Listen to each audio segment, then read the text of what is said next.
नमस्कार, देश न्यूज में आपका स्वागत है और मैं हूं आपके साथ स्नेहा और आप देख रहे हैं हमारा खास कार्यक्रम मंथन। पांचों राज्यों में विधानसभा चुनाव की तैयारियां शुरू हो चुकी हैं। तैयारियां बहुत अच्छे से की जा रही हैं। मुख्य चुनाव आयुक्त राजीव कुमार ने बताया है कि मिजोरम में विधानसभा चुनाव 7 नवंबर को होगा। छत्तीसगढ़ में विधानसभा चुनाव 7 नवंबर और 17 नवंबर को 2 चरणों में होगा और मध्य प्रदेश में विधानसभा चुनाव के लिए मतदान 17 नवंबर को होगा। राजस्थान में विधानसभा चुनाव के लिए मतदान 23 नवंबर को होगा और तेलंगाना में विधानसभा चुनाव के लिए मतदान 30 नवंबर को होगा। सभी राज्यों में मतगणना 3 दिसंबर को होगी। वहीं चुनावी सीजन है और कर्मचारी हल्ला बोल कर रहे हैं। दिल्ली के रामलीला मैदान से लेकर उत्तराखंड में बहुत सी जगहों में पुरानी पेंशन योजना को लेकर हजारों की तादाद में कर्मचारी बैठे हैं। मांग है पुरानी पेंशन को वापस लाने की। सरकार इस पक्ष में नहीं है कि पुरानी पेंशन को लागू किया जाए क्योंकि इसकी अर्थव्यवस्था पर बुरा असर पड़ेगा, लेकिन विपक्ष दल कर्मचारियों के साथ पेंशन व्यवस्था की बहाली पर सियासत कर रहे हैं। आखिर क्यों मचा है इतना हल्ला? पेंशन तो न्यू पेंशन स्कीम में भी मिलती है, फिर पुरानी क्यों नहीं? क्या केंद्र सरकार इस तरफ कोई हल निकालने की पहल करेगी? इस पर राजनीति आखिर क्यों रही है? इस पर चर्चा के लिए हमारे साथ मेहमान जुड़ चुके हैं। वासुदेव शर्मा जुड़ चुके हैं जो कि आउटसोर्स संविदा कर्मचारी कांग्रेस मध्य प्रदेश से हैं। साथ ही साथ हमारे साथ आलोक सोती जी जुड़ चुके हैं जो कि सामाजिक कार्यकर्ता हैं और हमारे साथ सूरज पाठक जी जुड़ चुके हैं जो कि देश न्यूज के एडिटर हैं। आप सभी का बहुत बहुत स्वागत है देश न्यूज पर। सबसे पहले मैं आना चाहूंगी आलोक सोती जी के पास। आलोक सोती जी, ओल्ड पेंशन स्कीम और न्यू पेंशन स्कीम, आखिर कर्मचारियों को ओल्ड पेंशन स्कीम से इतना लगाव क्यों है? देखिए, अगर आप थोड़ा सा पृष्ठभूमि में जाएंगे तो देखेंगे कि अटल बिहारी वाजपेयी जी जब ये जो कमीशन आता है हर 10 साल के बाद पे कमीशन आता है, तो उन्होंने ये कहा, इस बात पे विचार किया कि 60 साल तक लोगों को ज्यादा तनख्वाह की जरूरत होती है क्योंकि उस समय उनके बच्चे पढ़ रहे होते हैं, उनको अपनी मकान बनाना होता है और बिटिया की शादी करनी पड़ती है। तो ऐसे में उन्होंने जो भी पे कमीशन आया उसमें आपने देखा था कि जो पहले हमने जब से होश संभाला था तो 700 से 1300 वाला क्लास 1 होता था, उसके बाद वो 2200 वाला हुआ, 8000 और फिर बढ़ते बढ़ते जो है 22,000 सुहान होता चला आ रहा है। हर पे कमीशन में जो है तनख्वाहें बढ़ती चली जा रही थी। तो यही सोच के किया था और इसके लिए उन्होंने कहा था कि पेंशन को जो है हम खत्म कर देंगे, लेकिन एक नई पेंशन लाएंगे जिसमें कंट्रीब्यूटरी होगा कि एम्प्लॉय जो है अपना पैसा देगा, उतना ही गवर्नमेंट भी देगा और वो पैसे को लेके जो है हम लोग शेयर मार्केट्स में जाएंगे और उसमें एक हमको 20% की ग्रोथ या जो भी मिलेगी उससे करेंगे।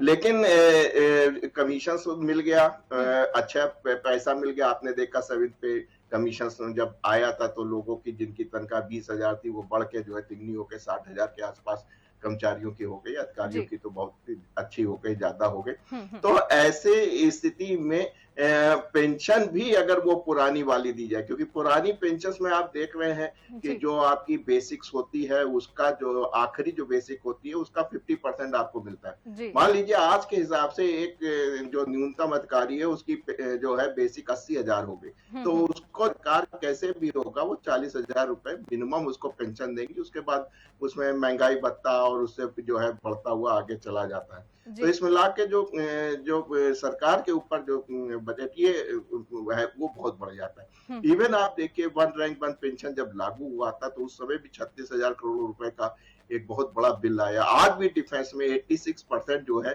वो पैसा जो बजट का है वो पेंशन और सैलरी देने में चला जाता है। तो कहाँ से आदमी हथियार खरीदेगा, कहाँ से आदमी गोला बारूद खरीदेगा? तो ये सब कॉम्प्लिकेटेड फाइनेंशियल स्ट्रक्चर है।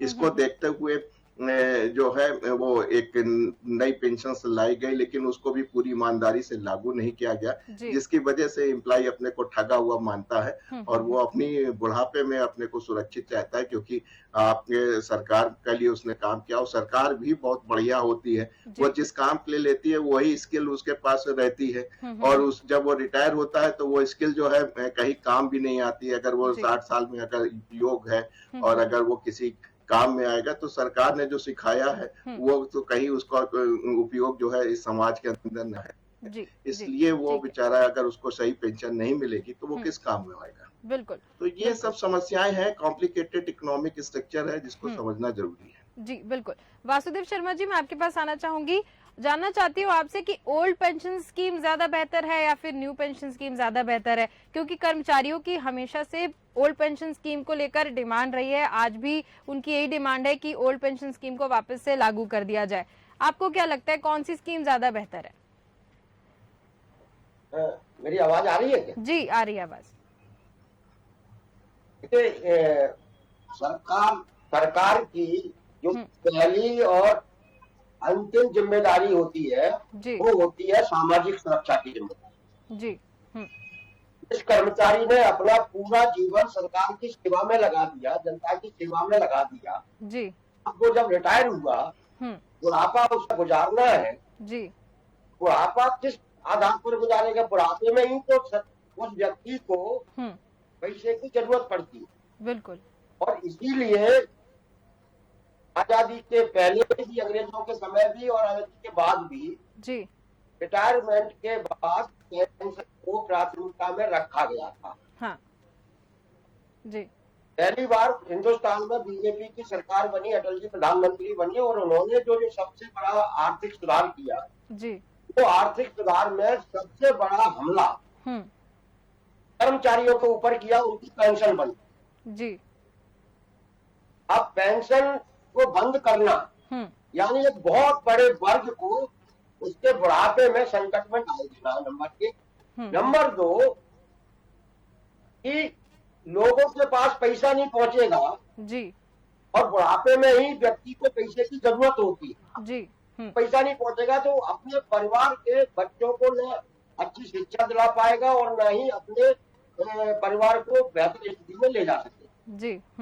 लेकिन ये सब कुछ जो कदम उठाए गए जी, वो आर्थिक सुधार के नाम पर जो उठाए गए, दरअसल वो निजीकरण के सुधार, आर्थिक सुधार के पूरा देश इस समय निजीकरण के हवाले कर दिया गया जी। हमारी पेंशन का पैसा, हमारे हिस्से का पैसा आपने एक निजी कंपनी को दे दिया, वो हमारे पैसे जिसको आप पेंशन फंड के नाम पर वो हमारे पैसे की देखरेख करती है जी। हाँ। इसमें जो बुनियादी कमियां हैं वो दो है। नंबर एक, हमारा जितना पैसा जमा हुआ वो पूरा नहीं मिलता जी। हाँ। यानी हमारा 10 लाख रुपए जमा हुआ है तो कायदे से 10 लाख हमको वापस मिलना नहीं मिलता। कितना मिलता है?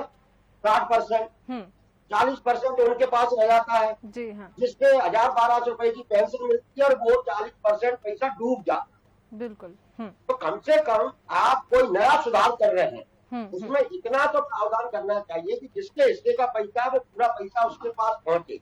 फिर सरकार की जो प्राथमिकता है सामाजिक सुरक्षा देना, उसकी जिम्मेदारी है सरकार की। जी बिल्कुल। उसको पूरा करे। इसलिए न्यू पेंशन स्कीम दरअसल कुछ धनपतियों को और धनपति बनाने वाली स्कीम है। पुरानी पेंशन लोगों को, कर्मचारियों को बुढ़ापे का एक बड़ा सहारा थी जो सरकार ने छीन लिया। दूसरा काम भी हुआ है जी, वेतन आयोग भी खत्म कर दिया गया है। हाँ, हाँ। और पूरे सरकारी सेक्टर को ही निजीकरण हो गया है। एक आउटसोर्स कल्चर पैदा हुआ है जिसका पूरा सरकारी सेक्टर खत्म कर दिया जी, जहाँ न्यूनतम वेतन तक नहीं मिलता। जी जी। हम इस पूरे कर्मचारियों की कीमत पर हुए आर्थिक सुधारों को हम सही नहीं मानते। बिल्कुल ठीक है। सूरज पाठक जी, मैं आपके पास आना चाहती हूँ, आपसे भी मेरा यही सवाल रहेगा क्योंकि यहाँ पर न्यू पेंशन स्कीम और ओल्ड पेंशन स्कीम को लेकर ओल्ड पेंशन स्कीम जो है कर्मचारियों को ज्यादा पसंद है। आपको क्या लगता है ओल्ड पेंशन स्कीम ज्यादा बेहतर है या न्यू पेंशन स्कीम? साथ ही साथ यहाँ पे प्राइवेटेशन की बात की है वासुदेव शर्मा जी ने कि प्राइवेटाइज हो गई हैं चीजें, वो भी लाभदायक नहीं है कर्मचारियों के लिए। आप क्या कहेंगे इस विषय पर? देखिए स्नेहा, मैं 3 मुद्दों पर बात रखना चाहता हूँ। एक तो आपका सवाल है उस पर भी बात रखूंगा, लेकिन यहाँ सबसे पहले वासुदेव शर्मा जी से आग्रह करते हुए कि मेरी बात को अन्यथा ना लें, और उन्होंने एक बात कही है, मैं उसका उत्तर तो नहीं दे रहा हूँ लेकिन एक पक्ष रख रहा हूँ। मैं ना तो ओल्ड पेंशन स्कीम के पक्ष में हूँ और ना न्यू पेंशन स्कीम के पक्ष में हूँ। मैं सरकारी कर्मचारी नहीं हूँ, लेकिन मेरी बात को अन्यथा ना लें। जैसा कि उन्होंने कहा कि एक व्यक्ति अपना पूरा जीवन देश की सेवा में, चाहे वो किसी भी संस्थान में हो, सरकारी नौकरी में हो, मंत्रालय में हो, किसी ऑफिस में हो या जो भी कार्य कर रहा हो, अपना जीवन उसमें सौंप देता है, तो उसके बाद सरकार की जिम्मेदारी है कि उसको पेंशन दे। जीवन भर यदि काम किया है किसी व्यक्ति ने तो उसको तनख्वाह भी तो मिली है, ऐसा तो नहीं कि केवल रिटायरमेंट के बाद सरकार पैसा दे रही है। जब जीवन भर उसने नौकरी की है तो हर महीने तनख्वाह मिली है टाइम पे, उनको मेडिकल मिला है, सारी सुविधाएं मिली हैं। सबसे पहली चीज तो ये कि आदमी सरकारी नौकरी क्यों करना चाहता है। सरकारी नौकरी इसलिए करना चाहता है ताकि उसका बुढ़ापा सुरक्षित हो, उसके परिवार, क्योंकि आज प्राइवेटाइजेशन की आप बात कर रहे हैं, निजीकरण की बात कर रही हैं। निजी संस्थाओं में कई बार होता है कि शेयर बाजार ऊपर नीचे हो गया तो निजी संस्था के कर्मचारियों को तनख्वाह नहीं मिलती है। हमने बड़ी बड़ी एयरलाइंस देखी हैं कि वहां के पायलट छुट्टी पर चले जाते हैं, उड़ानें बंद हो जाती हैं। बड़ी बड़ी कंपनियां देखी हैं जहां के कर्मचारी हड़ताल पर चले जाते हैं। क्यों? क्योंकि उनको अपनी तनख्वाह की सियोरिटी नहीं होती है कि वो हर महीने की 1 तारीख को उनके खाते में आ जाएगी। जी, हाँ। लेकिन सरकारी कर्मचारी को इस बात की श्योरिटी होती है जी। कि वो ऑफिस गया है, नहीं गया है, काम किया है, नहीं किया है, छुट्टी पर रहा है, लेकिन जो भी चीजें हैं उसके खाते में तनख्वाह हर महीने की 1 तारीख को आ जाएगी। बिल्कुल। और जब वो रिटायर हो जाएगा, सेवा समाप्त हो जाएगी, तो उसके बाद में जब तक वो जीवित रहेगा तब तक उसके खाते में हर महीने पेंशन के रूप में राशि आती रहेगी। बिल्कुल। ये कारण होता है जिस कारण से एक व्यक्ति चाहता है कि वो सरकारी नौकरी करे। यहां तक कि जब शादी विवाह की बात आती है तब भी एक बेटी का पिता चाहता है कि उसका जो दामाद हो वो सरकारी नौकरी में हो ताकि बेटी का जीवन सुरक्षित हो। ये तो बात हो गई सरकारी नौकरी की। दूसरी बात कि आपने कहा कि न्यू पेंशन स्कीम या ओल्ड पेंशन स्कीम।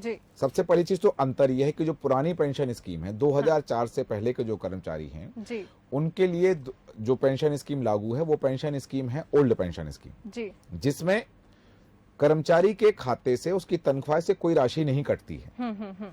और पुरानी पेंशन में हर 6 महीने में महंगाई भत्ता बढ़ने का प्रावधान है। जी, हाँ। और वह जो राशि प्राप्त होती है वह राशि उनको उनके वेतन के आधार पर प्राप्त होती है। नई पेंशन स्कीम में वेतन से 10% की कटौती हर महीने होना है। जी, हाँ। और निश्चित नहीं है कि आपको कितनी राशि मिलेगी, क्योंकि जब व्यक्ति का शासकीय कर्मचारी का रिटायरमेंट होगा तो उस समय शेयर बाजार की स्थिति क्या होगी उस आधार पर नई पेंशन स्कीम के तहत उस आधार पर राशि तय की जाएगी और उतनी राशि आपको दे दी जाएगी। जी, हाँ। और उसके बाद में ना तो कभी महंगाई भत्ते की राशि बढ़नी है ना कोई और राशि बढ़नी है। तो ये जो सरकारी विभाग द्वारा है, शासन के द्वारा नई पेंशन स्कीम इसलिए दी जा रही है या इसलिए लागू की जा रही है ताकि उनको एक मुश्त राशि मिले। कर्मचारियों की मांग है कि रिटायरमेंट के बाद हमें जो एक मुश्त राशि मिलती है वो पूरी नहीं चाहिए, लेकिन हमें वो राशि हर माह चाहिए है जिससे हमारे परिवार का जीवन यापन हो सके। जीवन भर काम किया है, अच्छी बात है, जीवन भर सरकार ने तनख्वाह भी दी है, बचत भी होगी। तो आज व्यक्ति यही चाहता है सरकारी नौकरी। और सबसे बड़ी बात यहाँ एक बात और आ रही है। अब ये मुद्दा बन गया है राजनीतिक, क्योंकि 5 राज्यों में चुनाव हैं, अगले साल देश में लोकसभा चुनाव हैं, तो इसको राजनीतिक सियासी रंग दे दिया गया है। एक तरफ कांग्रेस या हम कहें विपक्षी पार्टियां ये कह रही हैं कि यदि हमारी सरकार आएगी तो हम ओल्ड पेंशन स्कीम लागू करेंगे, चाहे केंद्र में हो या राज्यों में हो। यदि लागू ही करनी थी, इसका सरकारी कर्मचारियों के प्रति इतनी सिंपैथी है तो चुनाव तक का इंतजार ही क्यों? जिन राज्यों में वर्तमान में कांग्रेस की सरकार है, विपक्षी दलों की सरकार है, क्या उन राज्यों में ओपीएस चालू हो गया है? नहीं हुआ है।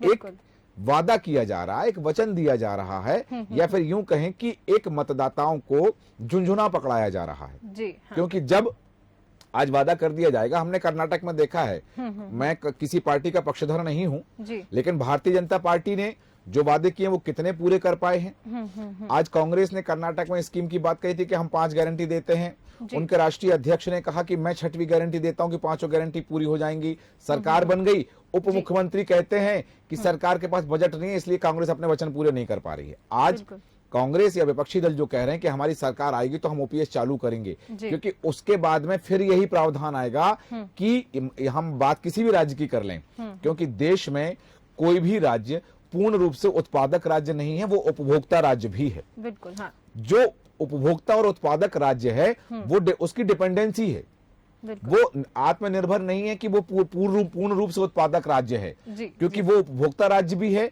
हम देश की बात करें, केंद्र सरकार की बात करें, तो केंद्र सरकार में भी यही जब स्थिति आएगी जब कहा जाएगा कि देश में ऑलरेडी इतना कर्ज है, राज्यों पर इतना ऑलरेडी कर्ज है, तो इसके बाद में ये चीज लागू करना, ओपीएस लागू करना और उसमें कर्मचारी के वेतन से पैसा ना काटना सरकार के जेब को और खाली कर देगा। ऐसी स्थिति में जिस भी राजनीतिक दल की पार्टियां, जिस भी राजनीतिक पार्टी की सरकार आएगी, वो अपना पल्ला खींचती हुई नजर आएगी। और एक बार फिर मैं केवल सरकारी कर्मचारियों की बात नहीं कर रहा हूं, मैं आम मतदाता की बात कर रहा हूं, वो अपने आप को ठगा हुआ और छला हुआ महसूस करेगा। जी स्नेहा जी, ठीक है सूरज जी, लेकिन यहाँ पर एक चीज स्पष्ट थोड़ी सी नजर आ रही है कि सरकारी नौकरी अगर कोई करना चाहता है तो पेंशन एक उसके लिए बहुत बड़ा सेक्टर होता है कि अगर सरकारी नौकरी करेंगे तो हमारा बुढ़ापा जो है वो सुरक्षित रहेगा, आपको पेंशन मिलती रहेगी। हाँ। ये करना तो, और जब से न्यू पेंशन स्कीम वाली ये जो स्कीम आई है न्यू पेंशन स्कीम, तब से सरकारी कर्मचारियों में थोड़ी सी अनबन सी नजर आ रही है। मैं आलोक सोती जी, मैं आपके पास आना चाहूंगी, आपको क्या लगता है कि क्या वास्तव में सरकारी नौकरी अगर कोई कर रहा है तो वो पेंशन उसका एक मुख्य उद्देश्य होता है? जी हाँ, अगर वो कहेगा हमको नया लेकिन पेंशन चाहिए, तो ये कंट्राडिक्शन है। जी। पहले होता था छठे वेतन आयोग से बहुत कम पैसा मिलता था, तो उस पैसे की वजह से जो है पेंशन उनको काफी लंबे समय तक मिल जाती थी। लेकिन अब आपने 3 गुना कर दिया, जो पुरानी लोग तनख्वाह पाते से एकदम बढ़ा के 3 गुना। तो उससे क्या हुआ कि अटल यही सोचा था कि भाई देश प्रगति कर रहा है, इस समय जो है इकोनॉमिक रिफॉर्म चल रहे हैं, देश में आगे की तरफ के लोगों को, तो उसके बाद पेंशन की बात कहने लगे, ठीक है 10% जो है एम्प्लॉय अपना कंट्रीब्यूट करेगा, 10% गवर्नमेंट करेगी, 20% हो जाएगा, और उसको जो है हम शेयर मार्केट को लगाएंगे, क्योंकि इकोनॉमिक ग्रोथ चल रही है, हमको मैन्युफैक्चरिंग हब बनना है, बगैर उसके सर्वाइवल नहीं, क्योंकि देश की आबादी इतनी बढ़ गई है। और सबसे बड़ी महत्वपूर्ण बात है इस देश के कि आपके पास अब राज कर्मचारी बचे ही कितने हैं, केंद्र कर्मचारी बचे ही कितने हैं। आज तो आपको सोचना ही पड़ेगा कि आलोक सोती जो MSc PhD है और जो काम कर रहे हैं, उन्होंने नौकरी छोड़ दी है बहुत पहले से और समाज सेवा में लगे हुए हैं, उनको कौन पेंशन देगा? सूरज पाठक जी को कौन पेंशन देगा? क्या इनको जीने का अधिकार नहीं है? इनको रोटी नहीं खानी? तो जी आप भी काम कर रही हैं, बहुत ईमानदारी से काम कर रही हैं, मैं अच्छी तरह जानता हूँ, और काबिलियत में कोई कमी नहीं है।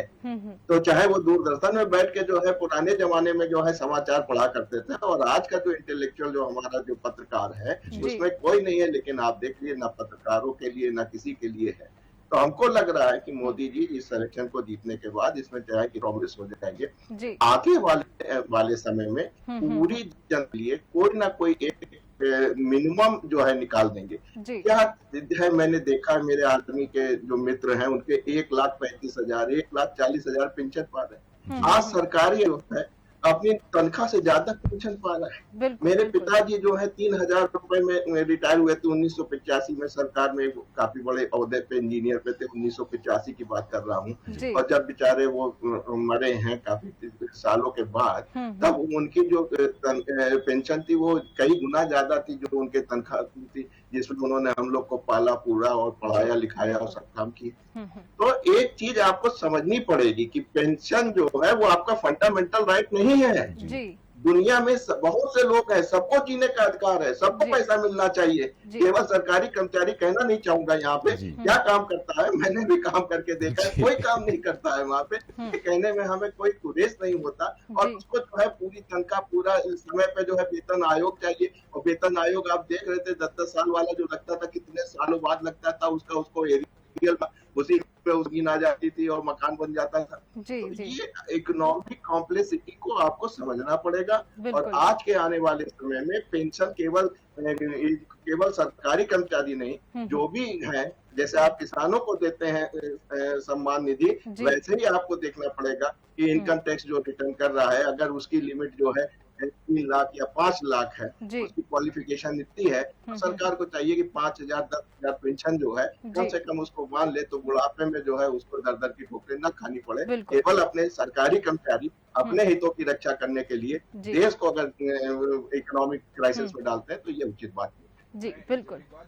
आलोक सोती जी की बात में बहुत अच्छी बात उन्होंने कही है कि केवल सरकारी कर्मचारी को नहीं, हर आम व्यक्ति को अपने बुढ़ापे का सहारा और बुढ़ापे के लिए आर्थिक रूप से मदद की आवश्यकता होती है। यहाँ आलोक जी एक मैं दृष्टिगोचर कराना चाहूंगा एक बात पर कि क्योंकि जो सरकारी कर्मचारी जब रिटायर हो जाते हैं तो उनके, मैं समाज का एक दूसरा चेहरा है ये कि उन लोगों को उनकी संतानें, उनकी औलादें बहुत अच्छे से रखती हैं, लेकिन वही व्यक्ति एक आम प्राइवेट जॉब करने वाला जब सक्षम नहीं होता है, जर्जर अवस्था में, वृद्धावस्था में पहुंच जाता है, तो उसका रास्ता दिखा दिया जाता है वृद्धावस्था का, क्योंकि उसको पालना, उसके ऊपर खर्च करना, वो जो एक प्राइवेट नौकरी में उनका जो बेटा है वो वहन नहीं कर पा रहा है, वो खुद प्राइवेट जॉब में रहे हैं, तो उनके पास कोई बचत नहीं रही है, कोई उनके पास पेंशन नहीं है। इसलिए ये भी एक कहीं ना कहीं बात है। लेकिन यदि सरकारें, जो दूरगामी परिणाम बता रहा हूं, यदि सरकारें आती हैं, मैं आपके पास आती हूँ जी वासुदेव जी, जैसा कि कहा आलोक जी ने कि प्राइवेट सेक्टर्स को भी यहाँ पर फोकस करना चाहिए, प्राइवेट सेक्टर्स को भी पेंशन मिलनी चाहिए, मतलब कहने का उनका मतलब ये था कि सरकारी तो ठीक है, साथ साथ सबको, सबका साथ सबका विकास जैसे मोदी जी कहते हैं, तो यहाँ पर हम प्राइवेट सेक्टर्स को भी फोकस करते हुए चलना चाहिए। क्या कहेंगे आप इस पे? बिल्कुल बिल्कुल, लेकिन ये सबका साथ सबका विकास भाषण से नहीं होता, ये पॉलिसी से होता है। मैं अभी दोनों वक्ताओं का, आदरणीय वक्ताओं का बात सुन रहा था जी। हमारे पाठक जी ने कहा कि कर्मचारी को पहले पैसा नहीं करता था ओल्ड पेंशन में उसका इस्तीफा जी। मैं जानकारी दे दूं कि पीएफ के नाम पर पीएफ काटता था और प्रोविडेंट फंड का पैसा रिटायरमेंट के समय बड़ी मात्रा में मिलता था। जी। लेकिन प्रोविडेंट फंड का पैसा सरकार के पास रहता था, जो सरकार अपने विकास पर खर्च करती थी। न्यू पेंशन स्कीम में सरकार ने कर्मचारी का पैसा एक कंपनी को दे दिया है, कंपनी उससे जुआ खेल रही है, और इस जुए को आप सही बता रहे हैं, मैं इसको गलत मानता हूँ। मैं भी कह रहा हूँ कि प्राइवेट सेक्टर में भी पेंशन का प्रावधान होना चाहिए, सारी सुविधाएं होना चाहिए। मैं एक उदाहरण देता हूँ, के पैदा होने से पहले इसी मध्य प्रदेश में बहुत बड़े औद्योगिक क्षेत्र थे, गैस मिल का मजदूर, उसको रहने के लिए मकान मिलता था, वो रिटायर होता था, उसको भी पेंशन मिलती थी। हमारे किए गए, उन्हीं के जरिए न्यू पेंशन स्कीम आई। सेक्टर में या प्राइवेट सेक्टर में उनकी सामाजिक सुरक्षा की जिम्मेदारी सरकार की है, लेकिन सरकार अपनी जिम्मेदारी से भाग रही है। इसी मध्य प्रदेश में पिछले 15 साल से मिनिमम वेज को रिवाया गया है, जो मिनिमम वेज अभी है साल पुराना है। आप बताइए, मध्य प्रदेश का जो न्यूनतम वेतन है वो 4,500 रुपए है, आज के 6,500 रुपए में कौन सा काम? जी 15 न्यूनतम नहीं होना। जी सूरज पाठक जी, जैसा कि वासुदेव जी ने कहा कि मध्य प्रदेश में न्यूनतम वेतन की बात उन्होंने की, साथ ही उन्होंने ये कहा कि ये जो मेरा ये जी वासुदेव जी बोलिए, ये फायदे बताने वाले मेरे साथी है, उससे मेरा आग्रह है कि अगर सरकारी सेक्टर कमजोर हो गया, खत्म हो गया, तो प्राइवेट सेक्टर में भी शोषण बढ़ेगा। नतीजा आप सामने है कि लोग 4,000, 5,000, 6,000 में नौकरी कर रहे हैं, फैक्ट्रियों में आप देख लें। सूरज पाठक जी, सरकारी सेक्टर अगर बंद हो गया, यानी कि सरकारी सेक्टर को के ऊपर ध्यान नहीं दिया गया, तो प्राइवेट सेक्टर में शोषण ज्यादा होने लगेगा। क्या कहेंगे आप इस पे? मैं एक बात की तरफ ध्यान आकर्षित कराना चाहूंगा। प्रधानमंत्री के आर्थिक सलाहकार परिषद की सदस्य हैं शमिका रवि, उनका एक शब्द आया था, उनका एक बयान आया था जी, और उन्होंने स्पष्ट किया था इस बात को लेकर, क्योंकि जो भी चीजें होती हैं, आज कोई भी सरकार हो, सरकारें जब योजनाएं बनाती हैं और ब्यूरोक्रेसी जब उनका क्रियान्वयन करती है, तो वो दूरगामी परिणाम सोचे जाते हैं। और मैं बात करना चाहूंगा शमिका रवि का जो था, कि उन्होंने कहा था कि पुरानी पेंशन स्कीम को लागू करने से गरीब आबादी पर बुरा असर पड़ेगा। ये केवल एक पक्ष नहीं, हमें इसके उभय पक्ष देखने पड़ते हैं।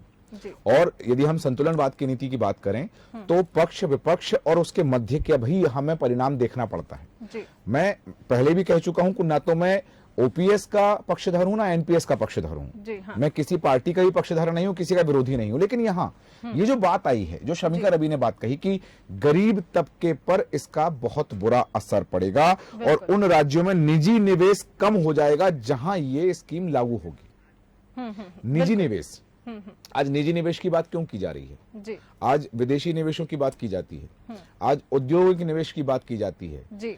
हर राज्य में अलग अलग तरह से एक कैंप आयोजित किया जाता है, विदेशों से निवेश को आयोजित किया जाता है कि विदेशों के लोग आए, कंपनी लगाएं और यहाँ के लोगों को रोजगार दिया जाए, यहाँ के लोगों को आर्थिक आय सुदृढ़ हो। लेकिन यदि ये हो गया तो जैसा कि ठीक है, मैं वासुदेव जी की बात से समर्थित हूँ कि सरकार की पहली और आखिरी जिम्मेदारी है सामाजिक सुरक्षा देना। जी हाँ। लेकिन सामाजिक सुरक्षा सरकार दे तो क्या केवल सरकारी कर्मचारी को दे? क्या वो आम मतदाता जो उसी राज्य में रहता है, क्या उस राज्य की सरकार के जो उसी देश में रहता है, जो तो केंद्र सरकार की जिम्मेदारी नहीं है कि आम व्यक्ति को भी सामाजिक सुरक्षा दी जाए? बिल्कुल। संविधान ने भारत के हर नागरिक को अधिकार दिए। आज हम बात कर रहे हैं 1 अक्टूबर से दिल्ली में प्रदर्शन चल रहा है जी, पुरानी पेंशन लागू करने को लेकर के। इसके अलावा केवल पुलिस विभाग को छोड़ दें हम, आर्मी को छोड़ दें जी, तो पूरे चाहे केंद्र सरकार की बात करें, राज्य सरकारों की बात करें, हर विभाग का कर्मचारी सड़कों पर उतरता है अपनी मांगें पूरी कराने के लिए। जी। कर्मचारी संगठन, हर राज्य में अलग अलग कर्मचारी संगठन होते हैं अपना वेतन बढ़वाने के लिए, वेतन की विषमता दूर करने के लिए या अन्य अन्य मांगों करने के लिए। कभी किसी कर्मचारी संघ ने कहा कि हम 7 दिन हड़ताल पर रहे हैं, 7 दिन का वेतन काट के दे सरकार हमें? कभी नहीं कहा। लेकिन यहाँ बात वही आ जाती है कि सामाजिक सुरक्षा सबका अधिकार है, केवल सरकारी कर्मचारी का नहीं है। जी बिल्कुल, बिल्कुल। आलोक सोती जी, मैं आपके पास आना चाहूंगी। जैसा कि वासुदेव शर्मा जी ने कहा, मेरी 1-2 शब्द कहूंगा मैं। जी जी जी बिल्कुल जल्दी। कोरोना के समय सरकार ने ये अपील की थी कि सरकारी कर्मचारी जी कोरोना फंड में कुछ पैसा दें। हाँ जी, आप हिसाब निकाल लीजिए, सबसे बड़ा फंड सरकारी कर्मचारियों ने जमा किया था 1 दिन का वेतन के फंड से भी ज्यादा 1 दिन का वेतन दिया था जी। और 3 महीने तक लगातार वो अपनी तनख्वाह से पैसा कटवाते रहे थे। इसलिए आपका ये कहना कि सरकारी कर्मचारी सरकार की मदद नहीं करता, ये ठीक नहीं है। जी जी। लेकिन वासुदेव शर्मा जी, सरकारी, आप कोरोना काल की बात कर रहे हैं, तो उस वक्त कर्मचारी जो है, सरकारी कर्मचारी, वो तो घर पे बैठे हुए थे, सरकारी दफ्तर तो बंद पड़े हुए थे, और सिर्फ स्वास्थ्य कर्मचारियों को छोड़कर बाकी तो कर्मचारी घर पे थे, तो भी उनको सैलरी दी जा रही थी। लेकिन ये प्राइवेट वालों के साथ नहीं हो रहा था। प्राइवेट वालों की मतलब सैलरी जो है वो कट रही थी। ये आपका सवाल बुनियादी तौर पर गलत है। मैं मध्य प्रदेश में रहता हूँ, मैं छिंदवाड़ा का रहने वाला हूँ जी। मैं अपने छिंदवाड़ा में कोरोना के समय में 700 सरकारी कर्मचारियों की मौत हुई थी ड्यूटी करते। लॉकडाउन में भी आपने ड्यूटी की थी। 700 कर्मचारी की मौत हुई है, जिसमें 350 मास्टर थे। इसलिए ये कहना कि वो कोरोना के समय घर से ही नहीं निकले, ये अमानवीय प्रश्न। नहीं, मैं ये नहीं कह रही हूँ कि घर से नहीं निकले, मैं ये कह रही हूँ कि अपने दफ्तर में नहीं गए। नहीं, तो दफ्तर तो बंद थे, उन्होंने जो चाहा था। तो भी सैलरी तो मिली ना वासुदेव शर्मा जी। बाहर से जो मजदूर आ रहा है उसको लाने के लिए ड्यूटी लगाई, बसों में गए, लेके आए लोगों को। इसलिए कोई खिचड़ी बांट रहा है, कोई जो निकल रहा है लोगों को खाना खिला रहा है। इसकी जो जिम्मेदारी दी गई उसने पूरी की है। इससे कई लोग बेचारे कोरोना के मारे गए, मौत हुई, अचानक मौत हुई। इसलिए कोरोना के संकटपूर्ण समय में सब लोगों ने, मैं ये नहीं कह रहा कि किसी ने नहीं, सारे लोगों ने पूरी ईमानदारी के साथ अपने समर्पण भाव से काम किया था। उनमें सरकारी कर्मचारी भी थे। अगर मैं ये कहूँ कि कोई भी व्यापारी अपने घर से नहीं निकला था, मैं आपको यही बताऊँ हकीकत। दुकानें बंद करके बैठ गई, लोग ये तरस गए। इसलिए जान जोखिम में डाली थी काम करने वाले लोगों ने, वो चाहे मजदूर है या कर्मचारी है। जी ठीक है। आलोक सोती जी, मैं आपके पास आना चाहूंगी। आप क्या वासुदेव शर्मा जी की बात से सहमत हैं? क्या प्राइवेट कर्मचारी ही कोरोना में काम मैं बिल्कुल सहमत हूँ कि स्वास्थ्य कर्मचारियों की वजह से हम कोरोना में अच्छी तरीके से फाइट कर पाए हैं। लेकिन यहाँ पे प्राइवेट कर्मचारियों को भी तो किसी न किसी तरीके से यहाँ पे उनकी सैलरी काटी गई है, और सरकारी कर्मचारियों को तो पूरा पैसा मिला है। जी हाँ, बिल्कुल ठीक। सुनहरिया लेटर जो पैसा उनका रुक गया था वो आपको मिला था। लेकिन यहाँ सोचने वाली बात ये है कि सरकारी जो सरकार है वो समाज के से संबंधित जो है काम करती है, उसका कोई प्रोडक्शन और प्रोडक्टिविटी नहीं है। अगर उसका पूछा जाए कि आप जो तनख्वाह पाते हैं, क्या आप इसका कितना प्रोडक्शन कर रहे हैं, किसी भी कीमत में आप हमको गिन के दिखा दीजिए। मान लीजिए आप डिग्री कॉलेज में प्रोफेसर है, आपको 3.25 लाख रुपए या 2 लाख रुपए तनख्वाह मिल रही है, आपकी प्रोडक्टिविटी क्या है? आपने कितने छात्रों को पढ़ाया, इस लायक बनाया कि वो कुछ कर सके?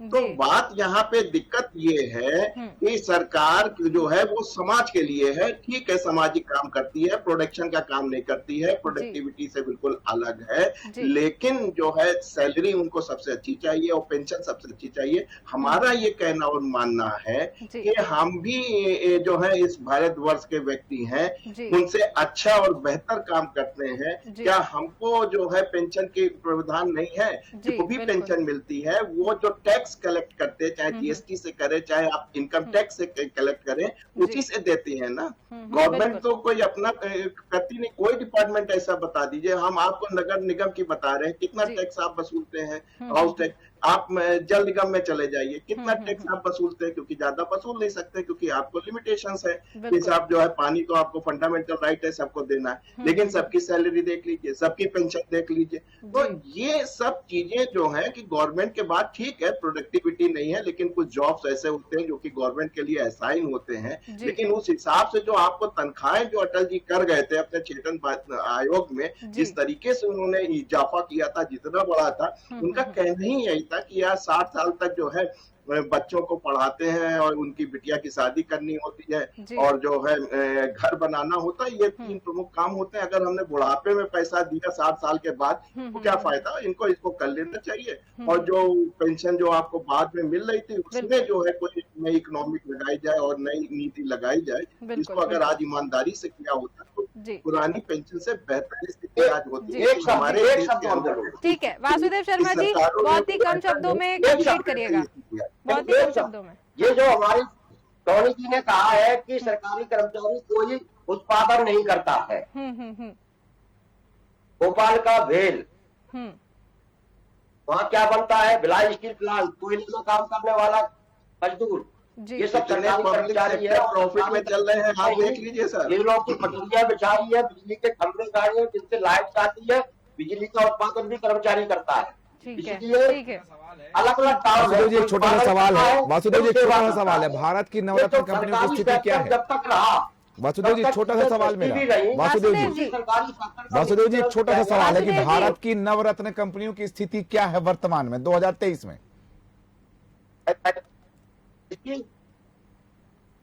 सूरज जी सवाल रिपीट कर दीजिए। मेरा प्रश्न है कि भारत की नवरत्न कंपनियों की वर्तमान स्थिति क्या है, इस पर प्रकाश डालेंगे क्या? क्यों निजीकरण हो रहा है रेलवे का? नवरत्न कंपनियों का तो गला दबा दिया भाई। आप स्वीकार करते हैं ना? आपने एक शब्द इस्तेमाल किया था, निवेश। क्या है निवेश? में कोई कारखाना थोड़ी खुला है जी। इसका मतलब है कि हमारा बना हुआ घर में कोई आके पैसा लगा रहा है जी। बस निवेश से कोई आपका विकास नहीं हुआ। ठीक है, यानी एक ने आके हमारे बने बनाए घर पर पैसा लगा दिया, उससे बना हुआ कमाना है। ठीक है। तो निवेश के नाम पर जो निवेश को एक तरीके से आर्थिक संकट में पहुंचाया गया है, और उसी आर्थिक संकट का नतीजा है कि आम जनता से, आम आदमी से उसकी जो सरकार को जो देना चाहिए वो छीन रही है। पेंशन भी इसलिए छीनी गई, ठीक है, और न्यूनतम वेतन इसलिए नहीं बढ़ाया जा रहा कि आम आदमी के पास पैसा न पहुंच जाए। आप खुद अंदाज लगाएंगे कि इस मध्य प्रदेश में ही पूंजी का एक बड़ा हिस्सा कुछ परिवारों से सीमित होकर इकट्ठा होता चला जा रहा है। जमीनें कुछ लोगों के पास इकट्ठी होती चली जा रही हैं, दलित पूरे भूमिहीन हो गए। ये एक बड़ा मुद्दा है जिससे बड़ी डिबेट की जरूरत है। बिल्कुल बिल्कुल। मेरा इतना कहना है कि सरकार जिस रास्तों पर आ रही है वो रास्ता ठीक नहीं है, देश के लिए ठीक नहीं है, ठीक है, हमारे नौजवानों के लिए भी ठीक नहीं है, आने वाली पीढ़ियों के लिए। जी बिल्कुल बिल्कुल। चर्चा को हम यही विराम देते हैं और बहुत बहुत धन्यवाद आप तीनों का हमारे साथ जुड़ने के लिए। मैं आशा करती हूँ कि हम इस पे काफी लंबा डिबेट कर सकते हैं, जो कि बाद में करेंगे। ठीक है, तो हम बात कर रहे थे, यहाँ पर चुनावी सीजन है और कर्मचारी हल्ला बोल कर रहे हैं। किस चीज को लेकर? ओल्ड पेंशन को लेकर। और दिल्ली के रामलीला मैदान में पुरानी पेंशन योजना को लेकर हजारों की तादाद में कर्मचारी बैठे हुए हैं। मांग उनकी ये है कि ओल्ड पेंशन स्कीम को वापस लाया जाए। हालांकि यहाँ पर ओल्ड पेंशन स्कीम और न्यू पेंशन स्कीम को लेकर बहुत कंपैरिजन किया जा रहा है, तो न्यू पेंशन स्कीम ज्यादा लाभदायक बताई जा रही है, क्योंकि ये शेयर मार्केट से रिलेटेड होती है और ओल्ड पेंशन स्कीम में कहीं ना कहीं कुछ घाटा होता नजर आता है। साथ ही यहाँ पर प्राइवेटाइजेशन का भी जिक्र हुआ, तो प्राइवेट एम्प्लॉयज को भी यहाँ पर पेंशन की जरूरत होती है, ऐसा इस चर्चा से निष्कर्ष निकल के सामने आए। अब देखना ही होगा, क्योंकि विधानसभा चुनाव है, विपक्ष जो है वो ओल्ड पेंशन स्कीम को लेकर बयानबाजी देता हुआ नजर आया है। प्रियंका गांधी ने राजस्थान में बयानबाजी दी है ओल्ड पेंशन स्कीम को लेकर। तो अब देखते हैं कि आगे विधानसभा चुनाव में ओल्ड पेंशन स्कीम को लेकर क्या चीजें सामने आती हैं। फिलहाल के इस कार्यक्रम में सिर्फ इतना ही। देखते रहिए देश न्यूज। नमस्कार।